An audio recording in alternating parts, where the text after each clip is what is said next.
In any relationship, there is what you want, and then there is what actually happens. Most of the time, when people choose someone, they try to choose the exact opposite of the model they grew up seeing or promised themselves to avoid. They say, "I will never choose someone like that." But unfortunately, many times, people end up choosing a similar version, just in a different form. Maybe more modest, maybe more hypocritical, maybe more pretentious, maybe simply less obvious. But in the end, they often find themselves with a personality strangely similar to the one they promised to stay away from for a lifetime. And from here, we can begin the conversation about choosing the person you want to complete life with, your partner, your person, whoever they may be.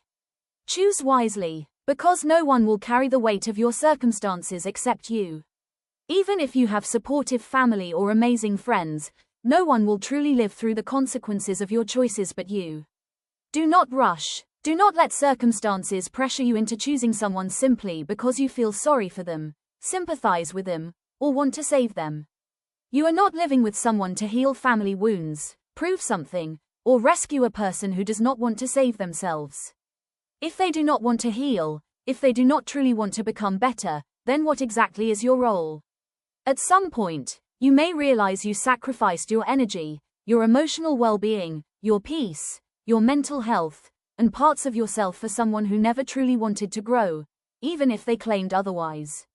A toxic person is not only someone controlling or manipulative. Sometimes, toxicity is much quieter than that. Sometimes, it is simply someone who slowly impacts your life in harmful ways.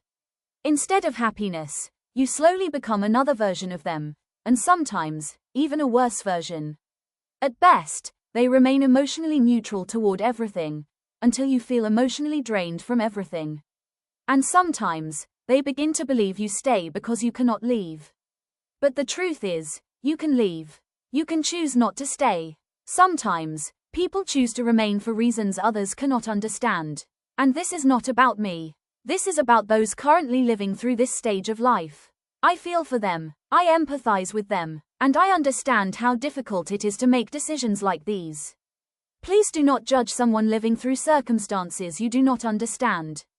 And it is not always about money. Maybe there are children involved. Maybe there is a home. Maybe there are emotional, cultural, or personal reasons no one else sees.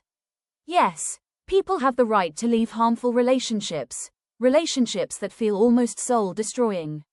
But people should also be allowed to decide when the time is right for them. Not when others pressure them. Not when society expects it. Not when people who are not living their reality decide what should happen. And during that time, build yourself. Build a stronger version of yourself. Become someone who is not destroyed by every word spoken to them. But if there is one thing I truly recommend, it is this. If you know a relationship is harming you, leaving sooner is often kinder to your soul. People are scared, and honestly, life right now gives people many reasons to fear change. Many think 1,000 times before leaving something familiar, even when that familiar thing hurts. But trust me, sometimes the moment you decide to leave a toxic or harmful relationship, something shifts inside you. And harmful relationships are not only the ones with physical violence or visible abuse. Not everyone grew up learning what emotional harm looks like. Pain can be emotional, psychological, personal. Living with someone who does not value you, appreciate your efforts, or even acknowledge your emotions can slowly take pieces from you. You deserve peace. You deserve to breathe. This topic is complicated, deeply complicated. No one can fully judge another person's story. Every person, every family, every circumstance, every community carries different realities. But if there is one thing most of us share, it is this. We all want some form of peace, some form of happiness, that deep breath, the kind where you suddenly feel air entering your lungs again.